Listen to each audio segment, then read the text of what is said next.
팔고 똘똘한 한 채 음마아파트로 갈아타고 싶지만 세무사들도 복잡해하는 이 막대한 규제 속에서 예. 내가 처한 상황을 막상 계산을 해보니 이 양도세가 나오더라. 예, 그런 거죠. 그럴 다- 경우에 예. 이 양도세를 내가면서 절로 가는 것이 예. 맞느냐, 아니면 지금 가는 입장에서 지금 음아파트의 가격이라는 것이 혹시 당투는 아닐까. 대기하시는 분들은 여럿이 있거든요. 대기하는 예. 분들은. 이러다가 누구 하나 달려들지 않는 거예요. 눈치 보다가 누구 하나가 딱 사면 그게 높은 가격으로 거래가 돼서 그게 기준이 되고 이러면서 어쩌다 하나 거래되는 게 호가를 올리면서 가격을 상승시키고 있어요. 다들 대기하시는 딱 이렇게 눈치만 보고 계세요. 거기다가 부동산 표시 광고 제한이 이번에 생기면서 예. 허위 매물에 감소한 부분도 가격 상승에 미치는 영향이 혹시 있나요? 많이 있는 것 같아요. 사실 그동안 음마아파트 같은 경우에는 허위 매물이 많았던 건 사실이에요. 허위 광고가 많았던 건 사실인데 허위 광고가 그러면 나쁘냐라고 생각을 해보면 그다지 나쁘다고 생각하진 않거든요. 허위 광고는 일단 이름 자체가 좀 나쁜 느낌이 나네요. 그래서 그렇게 받아들일 수도 있는데 허위 광고라는 것은 낮은 금액의 금액이 있을 수도 있고 높은 금액의 금액이 있을 수도 있어요. 어쨌든 그 실매물이 아니란 얘기잖아요. 근데 낮은 금액에 있는 것들을 가격을 하락시키는 역할을 가장 많이 합니다. 소위 부동산에서 미끼 매물이라는 것. 잠시만요. 좀 이해를 돕기 위해서 이걸 한번 설명해 드릴게요. 예를 들어 20억이 정상 가격이에요. 예. 19억에도 매물이 나와 있죠. 18억 5천에도 나와 있기도 했어요. 예. 그리고 20억이 정상 가격이라면 20억 5천, 20억 7천, 층수나 어떤 것들에 예. 따라서 예. 이런 정도로 보통 네이버 부동산에 보면 나와 있던 게 기존이었다면 예. 지금 표시 광고 때문에 허위 매물이 18억, 19억으로 유인해서 전화를 받아서 다른 물건을 보여주려고 하는 게 이제 허위 광고인데 네. 그걸 제한하겠다고 하는 것이고 예, 그 예. 취지는 좋으나 예. 현실적으로 지금 벌어지는 상황은 그렇지 않죠. 그러니까 어떻습니까? 실질적으로 소비자가 와서 집을 샀는데 허위 광고 때문에 손해를 봤다는 거는 네. 와서 이 물건 없어요. 대신 이거 보세요라고 허탕치는 정도. 네. 그게 받을 수 있는 최대의 피해라고 생각을 해요. 아, 마음에 안 들면 거래 안 하시면 되거든요. 헛걸음하는 거. 예, 쉽게 말하면. 그 정도인 거죠. 마음에 안 들면은 거래 안 하시면 돼요. 그 금액을 지불할 의사가 없으시면. 대신 뭐 오신 김에 다른 정보를 충분히 드리니까. 예, 그 정도였었는데 이 아래쪽에 낮은 금액의 물건이 없으니 금액이 올라가 있는 금액만 있는 거잖아요. 광고가. 잠깐만요. 18억 5천 19억짜리가 싹 없어진 거네요. 예, 그리고 20억, 20억 5천, 20억 7천짜리만 남는 거죠. 네, 물론이죠. 그렇게 되는 거고 실제 매물들만 있는 거기 때문에 매도자한테도 마찬가지. 매도자한테 예를 들어서 급하게 팔아야 된다고 한다면 지금 시세가 이런 매물도 나와 있어요라고 말씀을 드리면서 가격을 내리는 역할을 많이 했었거든요. 아, 허위 매물의 좋은 역할은 예, 허위 매물의 긍정적인 영향은 예. 매도인의 호가를 낮게 낮춰볼 수 있는 그런 여지가 근거로 작용하고 있었다. 그렇게 됐었던 것 같아요. 그러니까 그런 게 일리가 있는 것 같네요. 예, 이런 금액이 있어요. 이런 금액도 거래가 됩니다. 나온 매물이 있어요. 이렇게 했기 때문에 금액을 낮추면서도 거래가 되고 이랬었는데 일단 그런 게 없어졌으니까 기준이 달라진 거죠. 매도인이 볼 때는 19억짜리는 다 팔렸고 예. 20억 이상이네 무조건 20억 예. 밑으로 팔 일이 없겠구나라고 혹시 착시를 느낄 수 있겠네요. 당연히 그렇게 생각을 하시고요. 더군다나 아까 얘기했듯이 허위 매물이 낮은 금액의 가격을 내리기 위한 낮은 미끼 상품의 낮은 매물, 그 다음에 가격을 올리기 위한 높은 금액의 허위 매물 두 개가 있을 텐데 높은 금액의 허위 매물 같은 경우에는 시세가 22억 하고 있는데 만약에 매도인한테 25억에 광고해도 될까요? 라고 했을 때 안 돼요 라고 얘기하는 매도인은 없어요. 많이 받고 싶은 매도인의 호가들만 노출된다는 예, 그렇죠. 수 있겠네요. 그러니까 기존에 있었던 가격을 올리는 허위 매물은 사라지지 않는다는 거죠. 매도인이 인정을 해주기 때문에. 그러면 다시 정리하면 허위 매물은 착한 허위 매물과 예. 나쁜 허위 매물이 있는데 가격을 착하다 나쁘다보다 가격을 내리는 허위 매물과 가격을 올리는 허위 매물이 두 개가 있을 텐데 네, 가격을 내리는 허위 매물만 없어졌고 가격을 올리는 허위 매물은 사라지지 않는다는 거죠. 지금 현상이 그렇다. 예, 현상이 그렇다는 거예요. 그러면 정말 많은 분들이 그 네이버 부동산에서 변한 가격을 보고 오해할 수 있겠네요. 네, 그렇게 될 수가 있어요. 한동안은 네이버 부동산에서 아파트 가격을 보면서 모니터를 하시면서 판단하시는 분들은 이 점을 좀 유의해서 봐주시는 게 좋을 것 같습니다. 예. 과연 좋은 현상인지, 과연 누구한테 도움이 되고 누구한테 도움이 안 되는지가 시간이 조금 지나면서 자리 잡았으면 좋겠네요. 잘. 요 호가에 대한 내용으로 좀 할 얘기가 있는데 저희 SKBI파크 쪽에서 원하시는 금액들이 있어요. 생각보다 높은 가격으로 좀 올려달라고 얘기를 하시거든요. 그래서 사실은 저희 쪽에는 그런 허위 매물 같은 게 없어서 원하시는 금액을 다 올려드렸거든요. 그랬더니만 여기 있는 아파트보다 더 좋은 위치에 있는 아파트가 가격대가 비슷해서 그쪽에 있는 매물들이 훨씬 더 잘 나갔던 때가 있어요. 그러니까 이게 사실은 저희가 원하는 대로 가격을 다 올려드리기는 하지만 그 가격을 좀 더 조정해 주십사라고 얘기를 하는 이유가 이런 경우가 있는 거예요. 그러면 우리 100년 한 SKB 아이파크를 구입하러 오셨다가 금액 차이가 별로 안 나니까 다른 곳으로 이동을 하실 수 있는 상황이 되는 오히려 거죠. 가격의 거품을 보고 놀래서 실수요자가 될 수 있는 부분도 한쪽으로 뺏긴다. 그렇죠. 쉽게 얘기하면 아파트를 25억에 허위 매물을 올리니까 25억이면 현대 아파트를 압구정동가 사야 되겠다. 그러실 수도 있죠. 그렇게 이제 될 이렇게 수 있는 단순하진 거죠. 않지만 예, 그렇죠. 뭐 그럴 수도 있지만. 예를 들어 강남에 투자하시는 분들만큼 정말 섬세하게 계산하시고 하시지 않고 그냥 실수요 위주로 움직이시는 분들은 작은 정보만으로도 그렇게 차이 나는 판단을 할 수 있는 여지가 있겠네요. 그렇죠. 그래서 사실은 부동산에서 그런 얘기들 하시잖아요. 너희 가두리 치냐? 라는 얘기를 하는데 사실은 이게 매도자분들한테도 되게 중요한 내용인데도 불구하고 매도자분들은 되게 서운해하시고 아쉬워들 맞아요. 하시죠. 제가 생각하기에는 부동산은 철저하게 심리잖아요. 그리고 가격은 심리적으로 움직이는 거거든요. 그래서 가상의 매물이죠. 허위 매물이 가상의 금액도 철저하게 심리적으로 움직이고 그것 또한 시장이 되는 거예요. 그것 또한 시장이라는 걸 인정을 해줘야 될 텐데 예를 들어서 중개사들이 거래도 안 될 택도 없는 금액 가지고 올려놓지도 않아요. 광고비도 아깝고 쓰지도 않을 뿐더러 그렇게 할 필요도 없는 거라는 거죠. 맞습니다. 오래 못 가겠죠. 그러니까 중고차 시장 보면 그런 것들이 있지만 네. 그런 식의 허위 매물은 없었다는 거죠. 네. 그리고 저런 허위 매물이 있었죠. A 부동산에서 매도인한테 의뢰를 받아서 올립니다. 예. 나는 의뢰를 안 받았는데 저 물건이 어디 갔으니 번갈아서 올라가 있었죠. 올리는 물건들.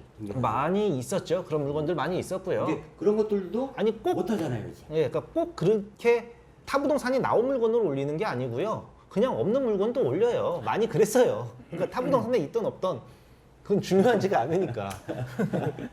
과거의 얘기고. 예, 과거 얘기죠. 예, 과거 얘기죠. 지금은 지금은 이제 그런 건 없어졌다는 긍정적인 효과도 뭐 없어졌나요?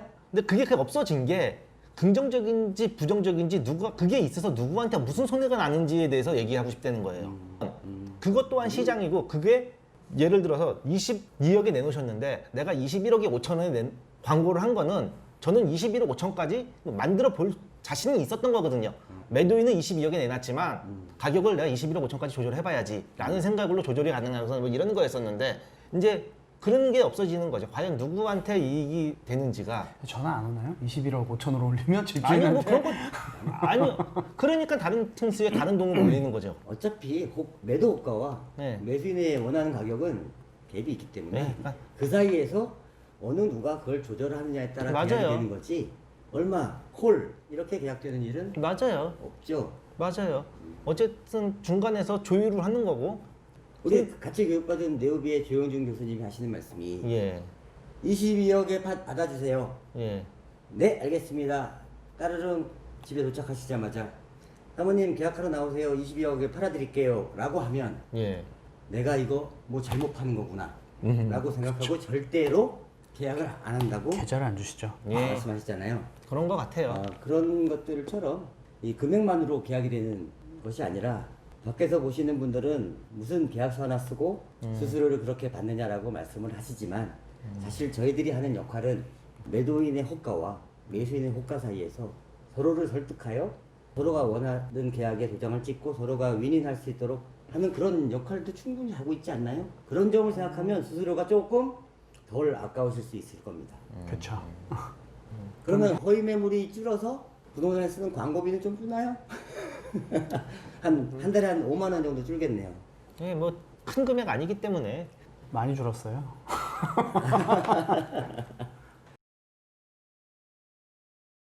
자, 마지막으로 지금 이제 9월 초에 예. 50일이니 10월 중순이 되면 네. 100일이 되겠네요. 네. 그때쯤 되면 분명히 어떤 현상이 벌어져 있을 겁니다.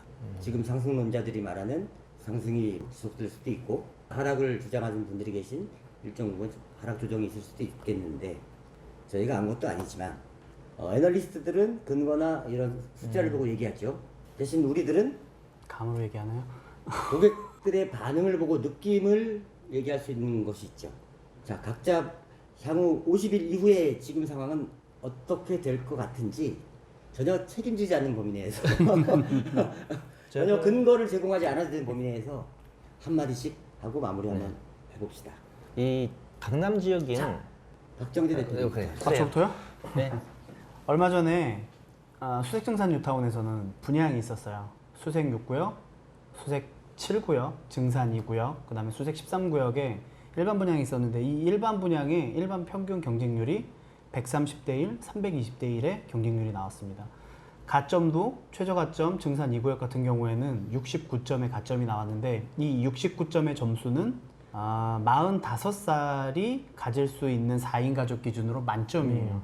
이러한 청약 통장들이 이제는 사람들이 청약 로또를 대기하기 위해서 전세를 눌러 앉을 가능성이 훨씬 더 높다라는 얘기예요. 그러면 전세 가격은 자연적으로 상승할 거고 아까 전에 69점을 말씀드린 이유는 45살이라는 기준이라는 거죠. 그러면 30대들, 그 다음에 40대 초반들, 20대들은 청약을 불가능할 수도 있다라는 거예요. 그러면 전세와 더불어 매매에도 이분들은 뛰어들 수 있다라는 생각이 들고요. 그래서 가을 이사철이 되면 전세와 매매의 상승이 이루어지지 않을까 저는 개인적으로 조심스럽게 예상해 보고 있습니다.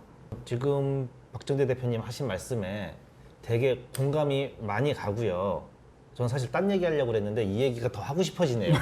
네, 하죠. 네. 30대들이 많이 사는 게 사실이에요. 강남도 30대들이 굉장히 많이 사고 있고요. 대부분 부모한테 현금 증여 받아서 사더라고요. 증여세 어느 정도 일부분 내시고. 근데 이게 지금 말씀하신 대로 30대들이 청약을 노려볼 수가 없어요. 엊그저께 국토부 장관께서 30대들이 안타깝다, 청약을 나올 거 하지만 말씀하신 대로 30대들이 점수가 그렇게 나오지가 않거든요. 불가능하죠. 거의 안 된다고 생각을 하는데 이 사람들도 똑같이 보는 거예요. 제가 지금 40대 중반이거든요. 저도 30대 때 내 집 마련을 시작을 했어요. 30대 때 집을 샀어요. 30대 때 집을 산 사람과 그때 안 사서 지금까지 전세 사는 사람들의 차이가 굉장히 벌어지는 거를 지금 30대들은 본 거예요. 저도 마찬가지거든요. 저 위에 50대의 선배들을 그 다음에 그 위에 60대 선배, 저희 아버지 세대들을, 부모님 세대들을 보면은 저 사람들이 그때 30대에 집을 산 사람과 안 산 사람들이 나중에 어떻게 벌어지다라는 거를 우리는 다 터득을 했거든요. 이게 본능적으로 이제 느끼는 거예요. 근데 그거를 마치 안타깝다고 저게 아니다라고 얘기하는 게 굉장히 좀 잘못되어 있는 것 같고요. 굉장히 당연한 현상 같아요. 그 사람들도 되게 불안하거든요. 강남 지역 아닌 사람들이 강남에서 집 사기 되게 어렵잖아요. 그렇죠? 되게 어렵고 강남으로 진출하기가 쉽지 않아요. 예전에도 힘들었지만 지금은 더 힘들어졌어요. 거의 불가능의 단계라고 네. 하죠. 그러면 앞으로 10년 후에는 쉬워지겠냐는 거예요. 더 어려워지면 어려워질 거라고 생각하지 10년 있으면은 비강남 사람들이 강남 들어가기가 쉬워질까요? 그렇게 생각 안 해요. 더 어려워질 거라고 다들 알고 있기 때문에 지금 30대들이 열광하고 집을 사야 된다는 거에 대해서 그거를 이렇게 말리고 싶은 마음이 전혀 없네요. 50일 이후에는 어떤 변화가 있을 거에 대한 가벼운 한마디 코멘트는? 그러니까 강남의 전형적인 패턴이요. 올해도 그랬고 작년에도 그랬고 재작년에도 그랬던 게 12월 달에 종부세 받아보고 5월 말까지 팔아주세요 했던 물건들이 나왔다가 6월 달부터 치고 오려고 작년도 똑같고요. 재작년도 같아요. 이게 12월 달에 종부세 받아보면 사람들이 놀래거든요. 그리고선 팔아야지라는 생각을 해가서 금액이 나와서 떨어지곤 있는데 다음 해 5월 달까지 팠는데 그때까지 못 팔면 어차피 한번 내야 되는 거니까 하고 금액이 그때부터 올라요. 그리고 12월 달에 또 떨어지고 그러니까 상승이 이런 상승이 아니고요. 이런 상승을 보이고 있지만 금액은 오르면서 계속 12월 달에 잠깐 그럼 12월 전까지, 12월 달에 내니까 11월 정도까지가 보통 똑같은 조건이라면 조금 오르는 겁니다. 저는 11월, 12월까지 오를 거라고 생각을 그런 기준을 하고요. 봤을 때 지금부터 50일 이후인 10월 중순에는 10월 말에는 지금보다는 아무래도 좀 더 높을 것이다. 높을 거고. 그럼 강남 집은 1월 달에 사야 되는 거네요? 아니죠. 그러니까 이게 이래요. 작년 요맘때요. 음마 아파트가 17억, 18억 할 때 제가 괜찮습니다. 사세요라고 막 말씀을 많이 드렸거든요. 근데 그분이 안 사셨어요. 그다음에 19억일 때도 20억일 때도 그래프에도 없는 금액을 어떻게 사? 내가 꼭지점 잡으라고? 사람 되게 무서워하시고 안 사시라고요. 그러더니 21억 5천원까지 찍었고요. 12월 달에. 그러더니 3월 달에 20억 3천에 사셨어요. 근데 그러면서 그분은 나는 사면서 1억 가까이 싸게 샀어 라고 생각을 하는데 실질적으로 잘 생각해보면 17억일 때, 18억일 때, 19억일 때 산 게 훨씬 더 잘 샀던 거거든요. 그분 보시면 안 됩니다. 하여튼 그런 분이 계세요. 많이 벌어지는 일이죠. 투자 세계에서는. 근데도 그렇게 그분은 위안을 갖고 계시더라고요. 나는 1억 싸게 샀다고 생각을 하면서. 맞아요. 그리고 돈이 많고 성공하신 분들은 자기 자신에 대한 프라이드가 더 강하잖아요. 예. 그래서 그분들은 자기가 한 판단이 뒤늦게 약간의 미스가 있었다 하더라도 사실 잘 인정하고 싶어 하지 않으시죠. 네, 그런 거 있는 것 같아요. 다 그렇진 않지만 뭐 그래도 사셨으니까 다행 아닌가요? 예? 지금은 22억 넘었으니까 어쨌든 그분도 오르긴 올랐어요. 저는 50일 이후에 서울시 집값, 아파트값이 어떻게 될 것이냐. 두 분이 이렇게 말씀하셨으니까 전 좀 다른 의견을 내볼게요. 저는 지금 우리가 지금 변곡점을 지나고 있을 수도 있다. 지나고 나서 보면 아닐 수도 있지만 어느 애널리스트는 지금부터 하락이 시작되고 있다라고 얘기하고 있고 어느 애널리스트들은 지금도 꾸준히 오르고 있고 오를 것이다라고 얘기하고 있습니다. 언젠가는 꺾어질 거라는 것은 누구나 알고 있죠.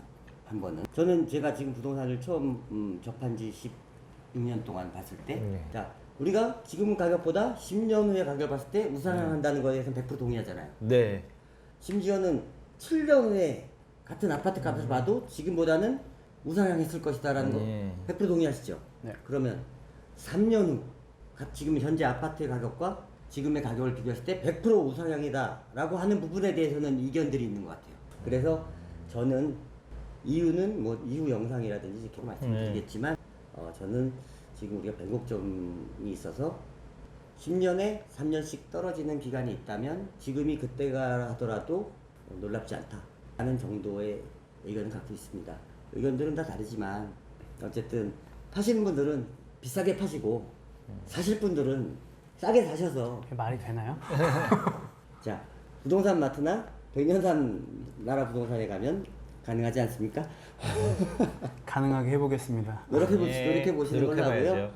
저희가 오늘 이렇게 의견들을 나눠봤지만 중에 한두 마디씩이라도 도움되실 내용이 있길 바라고요. 다음번에는 또 준비해서 오늘보다는 조금 더 좋은 영상을 찍을 수 있도록 좋아요, 구독, 용기가 되니까 부탁드리겠습니다. 자 지금까지 백년산 나라 대표 박정재였습니다. 네, 대치동 부동산마트 이유정이었습니다. 압구정소나무 이지용입니다. 다음에 뵙겠습니다. 네, 감사합니다. 감사합니다. 다시 한번 감사합니다. 아이고 이거 어떻게 편집할 거야?